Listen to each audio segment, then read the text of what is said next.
Hi everyone, Stjepan here. Today I'm starting a new opening series and I'm very excited that it's going to be on the Alekhine Defense or the Alekhine Defense, which is one of the most aggressive openings. Black would choose one of the most aggressive defenses. Black would choose to e4, and the only opening which is sure to lead to imbalances right from the start, and it gives black the most fighting chances. It was named after Alexander Aleksandrovič Aljohin, or Aljehin, or in English Alekhine as he is named and known. And this is an opening he introduced in the 1921 Budapest Tournament to a lot of surprise by everybody there, and it soon caught up, and it was played by some other players such as Ernst Grunfeld, but not until the late 20th century did it become one of the popular openings. And you probably won't see it on the top level in the World Championship today, but it's still a very fighting defense and very solid for black, and definitely doesn't lose, even though it might seem very strange. Now the opening starts after pawn to e4 and black plays knight to f6. Knight to f6 is a very provocative move. It's nowhere near classical chess principles, and it's sort of going into the hyper-modern school of chess, but in a slightly different manner. Black is, with the move knight to f6, actively provoking the white pawns forward, not fianchettoing his bishop and castling his king as he does in the modern or in the Pirts. And at the same time, the white pawns are moving forward and becoming a liability. Now, you could argue whether the misplaced knight is a bigger liability than an overextended pawn center, but black can most often prove that the center is weak, strike at it later, create some weaknesses, and then either exchange the center off into equality or even break through with an advantage. A few more words about Aljohin. He was definitely a great player. The fourth world champion. He defeated Capablanca in 1927 to win the title. 1921, sorry, and he defected to France. He played for France. He played in 5 Olympiads on board one, won many excellence prizes, and he was definitely one of the best players of the 20th century, and he is regarded to be one of the strongest early world champions. And he is, interestingly enough, the only player who didn't lose his title. He actually died in 1946, thus the title was forfeit. And who knows, I mean, he tried to organize a rematch with Capablanca, but they didn't manage because World War II started and everything. But who knows, perhaps he would have retained his title slightly longer.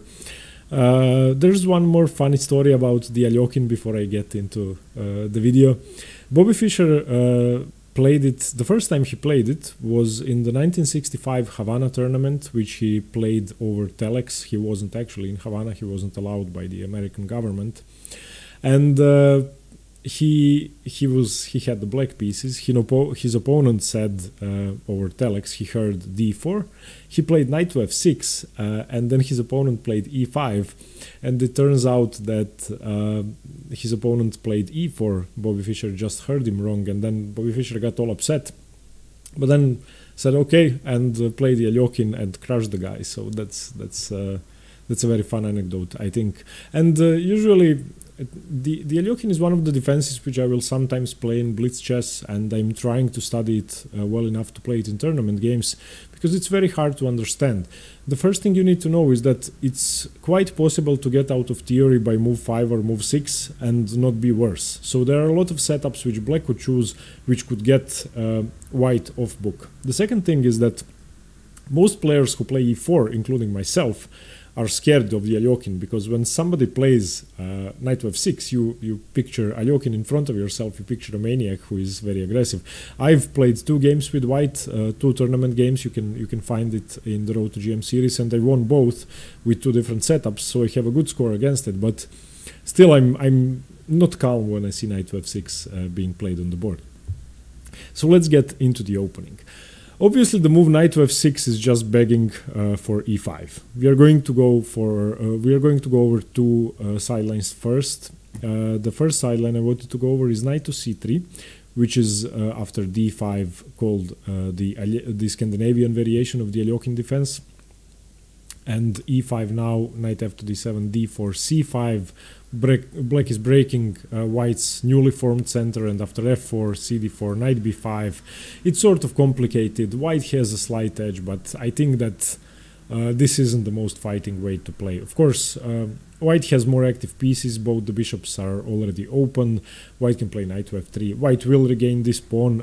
If black tries too hard, let's say queen a5, bishop d2, queen b6, a4, white is already significantly better here. So after knight b5, knight c6, knight f3, e6, knight b takes d4, knight c5. I mean, it's nothing major. Your center is overextended. You are going to have problems on this diagonal if the bishop manages to get to c5. You are obviously not going to castle queenside because the c file is semi-open towards your king. So this Scandinavian variation I wouldn't recommend. It might confuse the Alekhine Defense player, but it's not as good. The second line I wanted to look at is pawn to d3, which is called the Morozzi variation, which is something in between a weird e4, e5 opening, which weaker players would play not knowing any theory, and the king's Indian attack. Still, I don't like it for white, and actually black can manage to equalize easily here. d5 is the move, striking at the center. Knight d2 in the king's Indian attack fashion. e5, knight g to f3, and this now looks like a weird king's pawn opening.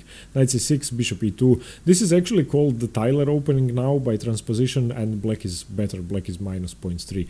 So d3, the Morozzi variation, I mean, if you're too scared, play it. Otherwise, I really think it shouldn't be played.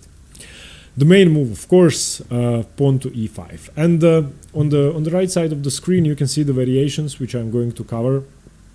Today I'm just going to go through the basics of the opening, and I'm going to cover each of the listed variations in separate videos. There are going to be 8 videos in total, and I'm going to go into much more detail in those videos and hopefully give you some useful weapons either to fight the Aljohin or to play the Aljohin. There is only one move here. Knight to g8 has been played surprisingly several times, but that's just a bad move, so don't play it. Any other move makes absolutely no sense. Knight to e4 is a horribly bad move because white is just going to win the knight, and this will be easily winning for white. So the only move after e5 is knight to d5. Knight d5, and now there are 2 options for white, 3 options actually. But one of them isn't considered that good. Knight to f3 is an option which is very rarely played, and it's called the normal variation, but I think it's not as fighting, because basically in the Aljohin, black wants to play the move d6, attack the overextended d5 pawn, and then one of his main plans is to pin the knight and cause some problems along this diagonal. So showing your cards too early, developing the knight to f3 too early could sometimes lead to trouble, and most often it's considered to be equal or slightly better for white, but you're giving black a clear plan to play for. So after knight to d5, the 2 main moves are either d4 or c4. c4 is the 2-pawn attack, and after knight to b6, d4 is the main line, and I actually prefer this variation. I like this move. After d6, cd, ed, you have now transposed to the exchange variation, but with a slightly different move order. But the pro of the variation is that after knight d5, c4, knight b6, you still have one move on the cards, and that's the move c5. This is the so-called Lasker variation, or the chase variation, which is so called because you chase the knight away. So knight to d5, once again the only move. The knight is moving all over the board. Knight to c3, challenging the loose knight now. e6 defending.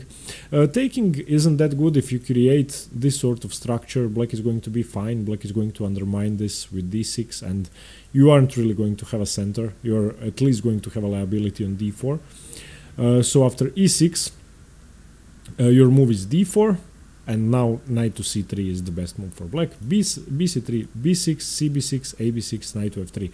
This is a very fun variation to play, and I sometimes play it because I think that it's no longer that easy to undermine the center. Okay, black still has d6 and f6, but it's much more solid.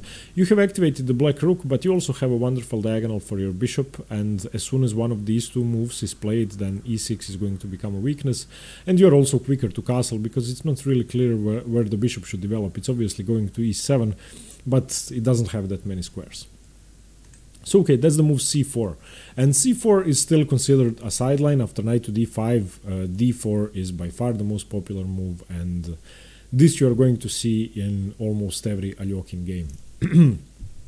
After d4, black has only one move, that's the move d6. Knight to b6 has been tried, but that's not necessary really. c6 has been played a couple of times, but I think that's just a bad move. c5 has also been tried, but we are not going to go over into those moves because they're just not as good as the main line. So d6. The main idea black has is to overextend the white pawns on e5 and in this case on d4, and then to crash through them. It's fairly simple to understand the thinking process, even though once you first see the Alekhine defense it might seem counterintuitive. It actually makes a lot of sense. You provoke weaknesses, then you highlight them by attacking them, and you have a solid position. In this position, white has three moves. Knight to f3 is still considered the main line. This is the modern variation and the main line.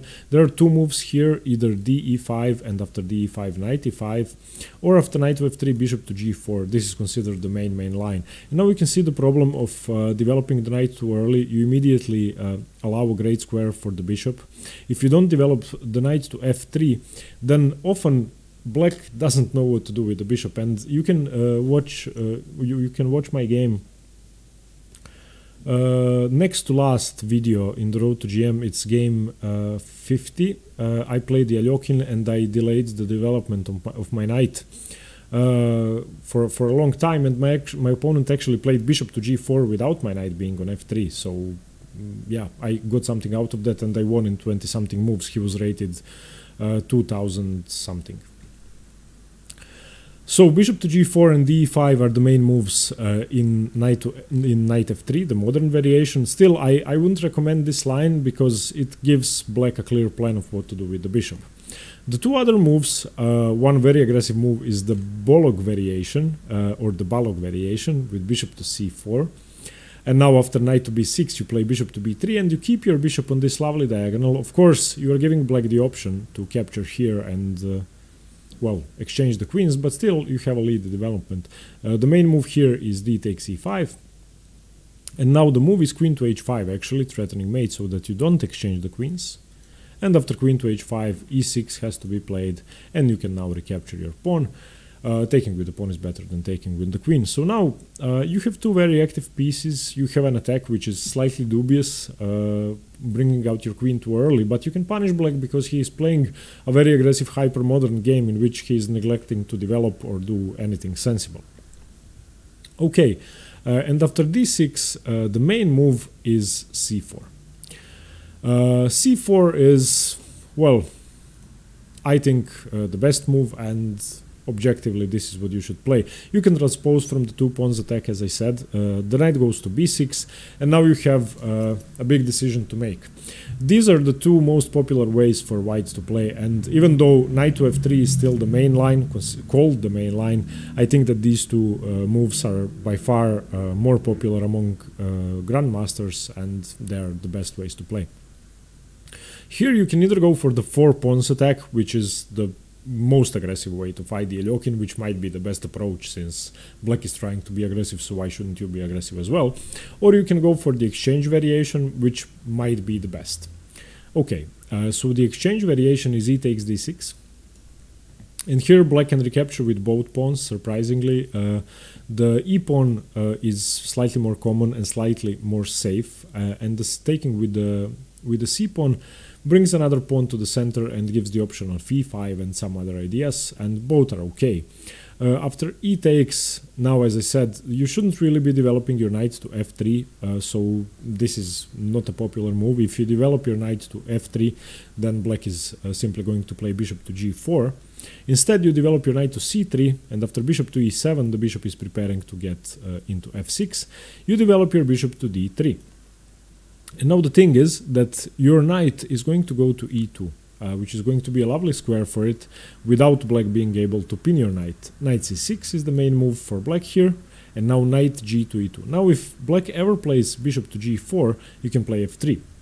Bishop to g4 is the main move here, so f3, chasing the bishop away, bishop to h5. Now you can see that the black bishop has been given a task of exchanging itself, and you can see how awkward it can be for black to remaneuver his bishop. White castles here, bishop to g6, b3. In some positions you are going to fianchetto your bishop. Bishop to e3 defending for now, you need to keep the defense of d4. And now one of black's main moves is the move d5, and d5 should be played in most positions by black. After d5, continuing with c5 is probably the only option you have, and allowing either knight to c8 or knight to d7. Knight to c8 is the main move, transferring the knight back into the game this way. And this is sort of the mainline pawn structure which you are going to get.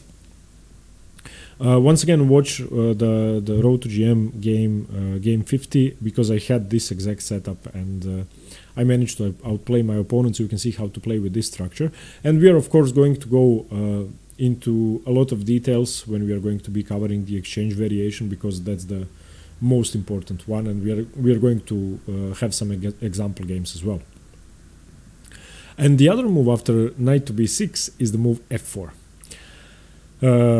After f4, this game is now completely crazy, and I wouldn't recommend this if you are unprepared to give black tons of counterplay. So after d5, you take with the f pawn, that was the point, knight to c6 attacking your center, bishop to e3 defending, bishop to f5, a very aggressive move, knight to c3, e6 opening up the other bishop, knight to f3, bishop to e7 is the main move, and now d5. A few words about this position, once again not going into too much detail. You have a bigger center, you have control of the center, you have misplaced basically two of black's knights, but it's really hard to defend this position, and black is going to be able to open something up, and in my experience this usually turns out to be quite aggressive for black, and black can have tons of counterplay, so you don't have that much control, and black is also quicker to castle.